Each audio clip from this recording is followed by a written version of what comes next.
ನಮಸ್ಕಾರ, ನೀವು ನೋಡ್ತಾ ಇದ್ದೀರಾ ನ್ಯೂಸ್ ಫಸ್ಟ್. ನಾನು ವಿದ್ಯೇಶ್ವರಿ. ಈ ಕ್ಷಣದ ಪ್ರಮುಖ ಸುದ್ದಿಗಳನ್ನ ನೋಡ್ತಾ ಹೋಗೋಣ. ಅದಕ್ಕೂ ಮೊದಲು ಹೆಡ್ಲೈನ್ಸ್.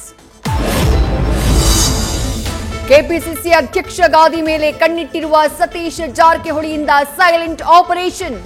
ಚಿತ್ರದುರ್ಗದ ಕಾಂಗ್ರೆಸ್ ಶಾಸಕರ ಜೊತೆ ರಹಸ್ಯ ಮೀಟಿಂಗ್. ಕುತೂಹಲ ಕೆರಳಿಸಿದ ಸಭೆ.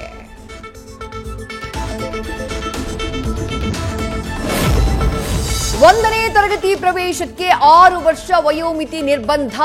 ಖಾಸಗಿ ಶಾಲೆಗೆ ಮಗು ಸೇರಿಸೋಕೆ ಪೋಷಕರ ಪರದಾಟ. ಅಡ್ಮಿಷನ್ ಭಾಗ್ಯ ಕೊಡಿ ಅಂತ ಸಿದ್ದರಾಮಯ್ಯಗೆ ಪೋಷಕರ ಮನವಿ.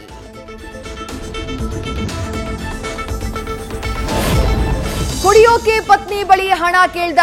ಮನೆಯಲ್ಲೇ ಗಂಡನನ್ನ ಕೂಡಿ ಹಾಕಿದ ಪತ್ನಿ. ಕೋಪಗೊಂಡು ಹಾಸಿಗೆಗೆ ಬೆಂಕಿ ಹಚ್ಚಿದ ಪತಿರಾಯ. ಮೈಸೂರಿನ ಮಧುವನ ಬಡಾವಣೆಯಲ್ಲಿ ಘಟನೆ.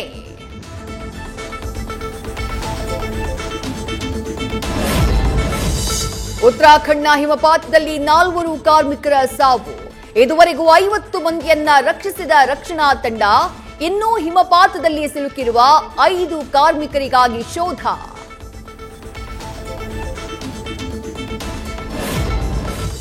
ಪೆಟ್ರೋಲ್ ಬಂಕ್ನಲ್ಲಿ ಪಾರ್ಟ್ನರ್ಶಿಪ್ ಕೊಡುವುದಾಗಿ ನಂಬಿಸಿ ವಂಚನೆ.